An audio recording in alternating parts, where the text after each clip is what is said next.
Hello, welcome to Chandu's chapters. ఈరోజు మేము ఒక సీనిక్ స్పాట్కి వచ్చాము. అదేంటో చూపించేయడానికి మినీ వ్లాగ్ తీద్దాం అనుకున్నాను. సో బేసిక్లీ స్ప్రింగ్ వచ్చేసరికి చెర్రీ చెట్లకన్నిటికీ పూలు రావడం స్టార్ట్ అవుతాయి. ఇంకా ఆ తర్వాత ఆ పూలు రాలిపోయాక అఫ్కోర్స్ చెర్రీస్ వస్తాయి అనుకోండి.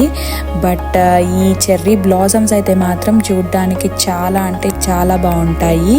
అండ్ ఇవి కొద్ది రోజులు మాత్రమే ఉంటాయి. సో వాటిల్ని చూడడానికి అయితే డెఫినెట్లీ ప్రతి ఒక్కరూ వెళ్తారు. ఇక్కడ యూజువలీ అయితే మేము స్టాక్ హోమ్లో కుంగ్స్ట్రా గార్డెన్ అని ఉంటుంది, అంటే కింగ్స్ గార్డెన్ అనమాట. అక్కడ వరుస పెట్టి చెర్రీ చెట్లను నాటేసి నింటారు.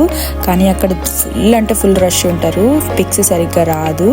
కానీ ఈసారి మాకు ఈ లొకేషన్ కనిపించింది అనమాట. బట్ చూడంగానే నాకైతే చాలా అవసరం అనిపించింది. అసలు ఆ పాత్వేలు నడుచుకుంటూ వెళ్తుంటే ఏదో సినిమాటిక్ లొకేషన్ లాగా అనిపించింది. అండ్ ప్లస్ పాయింట్ ఏంటంటే జనాలు అస్సలు లేరు, ఎవ్వరు లేరు. మనం హ్యాపీగా ఎంతసేపు కావాలంటే అంతసేపు పిక్చర్స్ తీసుకోవచ్చు. ఈ లొకేషన్ డీటెయిల్స్ అయితే నేను మీకు డిస్క్రిప్షన్ బాక్స్లో పెట్టేస్తాను, తప్పకుండా చెక్అవుట్ చేయండి. అండ్ నాకు తెలిసి ప్రతి కమ్యూన్లోనూ ఇలాంటి స్పాట్స్ ఉంటాయి, జస్ట్ మనం find out చేయాలంతే.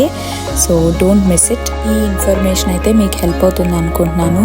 Thank you for watching. Bye bye.